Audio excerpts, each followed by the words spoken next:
I'm Vayoni Time. This is Boston Lanka News, so bringing you news, views and entertainment from Boston and USA.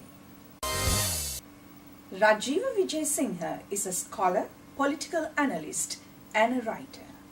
He headed the Peace Secretariat from 2007 to 2009 and became a member of the Parliament on the national list of the United People's Freedom Alliance.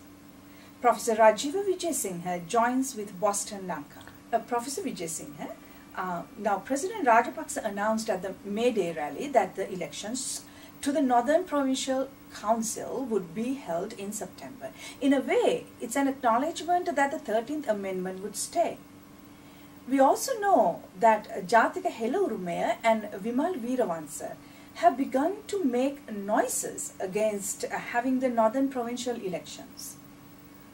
What are your thoughts? Well, I think basically government must always stand by its commitments, and the President had made it clear repeatedly that he stood by the 13th Amendment, and indeed he talked in terms of 13 plus. Now, there is a case for saying that some aspects of the 13th Amendment might make people frightened about possible separatism. I think this was a very real fear when you had the Northeast merger, because the Northeast merger, as it was, set up an arbitrary unit that could see itself as separate from the rest of the island. But I think once the merger was abolished, and the merger should never have in fact happened in the first place, I think that fear went. Now there are some elements in the provincial councils, as I said, that could cause security concerns, but those are easily got over by amending, if necessary, some provisions while taking into account the fears of all communities. You can't satisfy the demands or the desires of everybody, but you can try to assuage the fears. So I think the fear of separatism is something that we need to assuage and make sure it cannot happen. But equally, you need to assuage the fears of the Tamil community that there will be majoritarianism, they will not be allowed to function in their language, their lands might be taken over. All those need to be assuaged. I think the Provincial Council is the best unit for that, but at the same time, we should be moving to greater empowerment of the people, and this is something that the President has put in his Chintanaya, of empowering grassroots as well by giving much more decision-making powers on the things that affect the day-to-day lives of people to local government institutions. I'm very glad that the President has made it very clear that he's not going to abandon commitments he's made, because it was because of that the animosity is developed so many times over the last 40 years. Now let's move on to Sri Lankan foreign policy. You have been a strong critic of Professor G.L. Pires. In fact, there was a media report about you asking Dr. Jayala Jayawardena to move a motion to replace Professor Pires and appoint Dr. Dayan Dayathiraka as the foreign minister. What's wrong with Sri Lankan foreign policy? Why you want Professor Pires to be replaced? Well, I should say that first I was teasing Jalak more than anything, because they keep doing silly things and I think they should be more constructive. For instance, today they moved a vote of no confidence in one of the best ministers in the government. Utterly stupid thing to do, Dylan Pereira, who works very hard. The foreign minister really has no policy. That's the problem. For instance, they sack people at the drop of a hat. Tamara Kuranaga, who was fulfilling what I would call traditional SLFP foreign policy, which is what the president stands for, which is non-alignment, where we are positive about everybody but negative about nobody, was completely introduced. And after we lost the vote in Geneva because of completely bad handling of all agencies, Tamara was sacked. And then some people in the foreign ministry began, as I put it, to dance on the graves of Diana and Tamara, saying it's all their fault for alienating the West. The problem is the West has its own agendas. And we all know that. That doesn't mean that we should reject everything the West says, because I think things like human rights are important for our people. But allegations of things like war crimes are complete nonsense, and we should deal with those firmly. We, on the one hand, keep saying, the foreign minister people do this in particular, rushing to say we must, assuage the West. And this is now the latest line that people are saying, why don't we encourage the West to treat us as a possible defense hub. Now that's absurd because we have to recognize that China, which did a lot for us, cannot be rejected. I'm certainly against the alternative to what I would call the mad foreign ministry idea of going totally with the West. The opposite is to go totally with China, which is equally nonsense. And I must say the Chinese have always made it clear to us, this came up very much in our discussion today when we're discussing foreign policy and Sri Lankan approaches to India, China and the West. China has always made it very clear to us that they don't expect an exclusive relationship.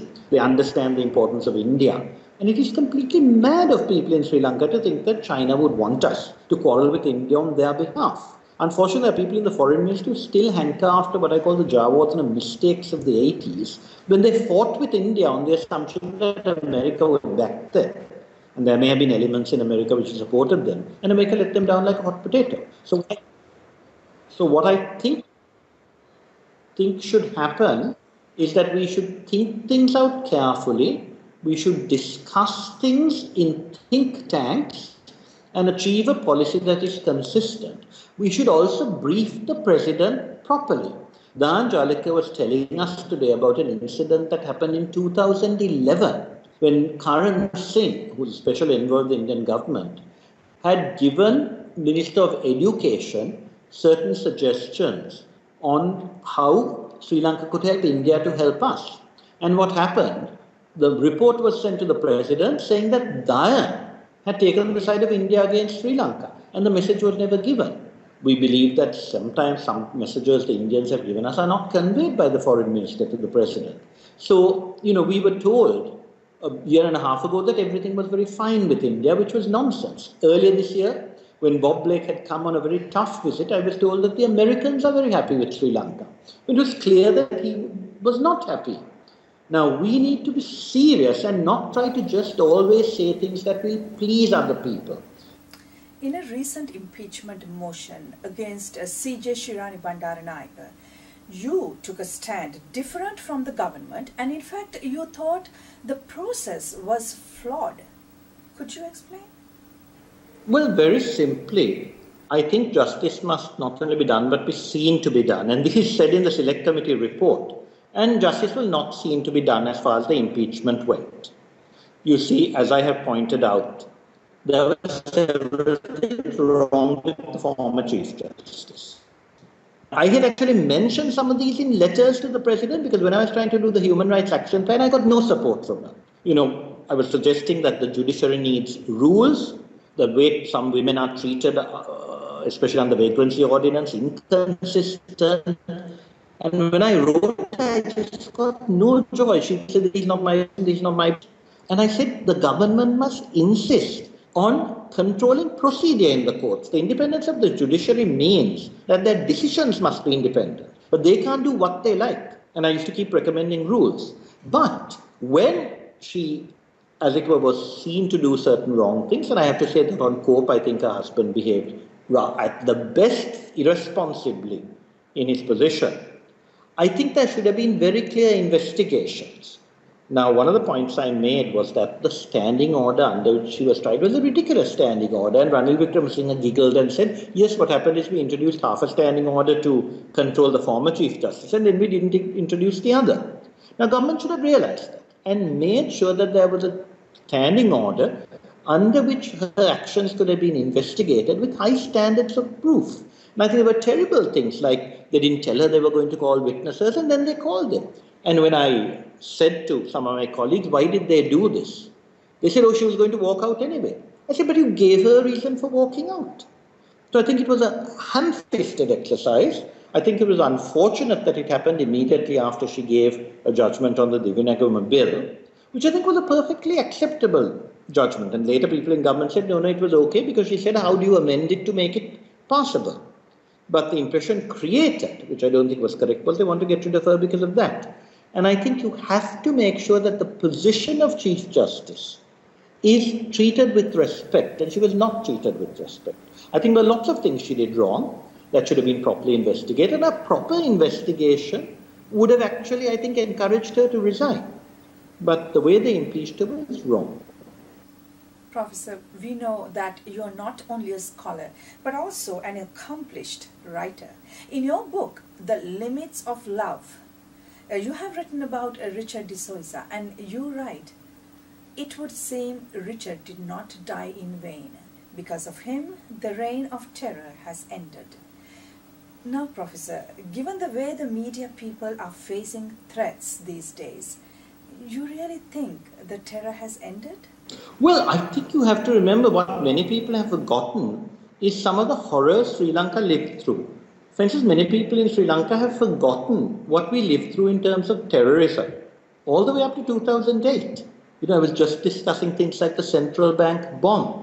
When I heard this, my sister came home covered in blood, but she was one of the lucky ones. So that type of horror happened, and we have to be grateful to the government for stopping it. Secondly, the death squads of the 1980s, you have to remember, were particularly horrendous. And although those stopped at that time, we still haven't had any even requests for accountability for what happened in those days. And that is what I call double standards. Now, I think, to me, what has happened in the last 5 or 6 years is that there have been certain abuses, and I've been the first to say that, it's disgraceful that things like the killing of Lasantha Wickrematunge have not been investigated. But I would prefer to adopt the approach of the civil rights movement, which didn't say this was done by government and we know that's why it's not investigated.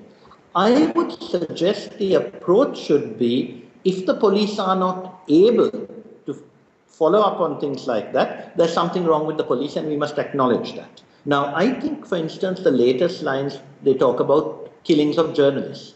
But when I was head of the Peace Secretariat, I used to find things like killings of journalists, disappearances. The vast majority related to 2005-2006, which was a bad period because the LTT had been doing a lot of killing of Tamils who were not LTT. And when the balance changed, some of them started taking their revenge. Now, government's duty was to stop this, and by 2007 it had stopped. There's one very common story I tell is Human Rights Watch produced just before Geneva a magazine called, a glossy booklet called Disappearances in Sri Lanka. I think 97. But when I read through it, I said, hang on, 93 of these relate to 2006. There are only 3 in 2007. Now, 3 is 3 too many, but that is a big difference. And we brought things down. Now, once when I said this about journalists, 1 week later, Lasantha was killed. So that, almost negated everything I was saying, and we should look at that. But there is no such thing as media suppression in Sri Lanka. There is media intimidation. And I think that happens, but the media in Sri Lanka is very free. You compare the criticisms of the government, which are robust, with what happened in the 1980s. There was no free media at all. And one of the factors I always say is that all the people who criticize Premadasa had 2 great virtues. I think he inherited a terrible situation and the first year was awful. But as I said, I think he realized it was getting out of hand. And with Richard's death, the message went out to the death squad, stop now. And I think that was Premadasa reigning in Ranjana Wijesinha. But Premadasa did 2 things afterwards. One, he never feared elections. Elections after Premadasa were free and fair, comparatively, as compared with the referendum or whatever. Secondly, he allowed the media to open up. People used to say it all happened under Wijesinha. That's nonsense. All the licenses were given in Premadasa's time. He was a genuine believer in diversity. Now, I think that is also true. One of our tragedies is I think Mahinda Rajapaksa has no fear of elections, and probably he'll win them. Unfortunately, carries a lot of baggage, so that the parliamentarians insist on him having presidential elections early, so that he can carry them along with him. But I think he too recognizes that, like Premadasa, what he is doing is what the people want. What we have to do is try to adjust the policies to make them more accountable and make sure that the cabinet he has actually fulfills what he has suggested in his manifesto rather than going off on trips of their own. Let me ask you one last question, Professor Wijesinha. You may not be interested in serving as the foreign minister, but if you were given an opportunity to be the Sri Lankan foreign minister, what would you do differently? Well, God forbid that I should be offered the foreign ministry. It was very interesting when I was put into parliament. The Swiss ambassador said, "We hear that you're going to be the next foreign minister." And I thought it was a completely mad assumption because obviously there were more senior people and I thought much better people. Frankly, I now think I could do a better job than most people, with the exception of Sarat Tamanukama, who I think would make a fantastic foreign minister, or Duke Gunasekara, whom everyone trusts. But I think I would do better than other people. But that's not what I would like. What I would like to do is reconciliation, but apparently I was told that, some aspects had been considered, but I had too many enemies, chief of whom I have been told was Mr. Vimal Veeravansa, who has now attacked my educational activities. No, what I would do is first re-establish solid relationships with India, because that is clearly what all countries whom we think can make our allies have indicated needs to be our priority. Our relationship with India must be based obviously on Sri Lankan self-interest, but generally, India has always stood by us. And I think India doesn't need to have excessive concession. Of course, we must stand by our commitment, and the 13th Amendment and devolution is a commitment, but we have to also make it clear to India that we have serious security concerns, and some of those security concerns have been made more worrying by the activities of the diaspora that the West has supported. We have to make it very clear that we are an Asian country, and therefore we have very, very close links after India with the other countries in Asia. And then we have to also make it clear that we have a very great commitment to the West, because that is what we need to develop our economy, our markets, and entrepreneurship. And in particular, we need, let us say, Western technical expertise in things like education, English, IT training, all of which are vital and which our Minister of Education is not giving, especially to the rural kids. It's all very well to say we have high educational standards, but when you don't have maths and science and English in rural areas, how can we talk about an egalitarian society? Then I would also set up think tanks. I think we need a professional foreign ministry. I think we need people who can think and produce position papers. Soon after I took over as reconciliation, I asked the Secretaries of Defense and of the Foreign Ministry to send me young people so we could set up a discussion group. Secretary of Defense promptly sent me 6 very bright young men who gave me ideas, 2 from the Army, 2 from the Navy, 2 from the Air Force, very bright, thinking all the time. Foreign Ministry said they were too busy. So this is the type of attitude we have. There is no interest in thinking. And I think that must change. That concludes our news edition. We meet you again with another news edition of News, Views and Entertainment from Boston and USA. Till then, goodbye.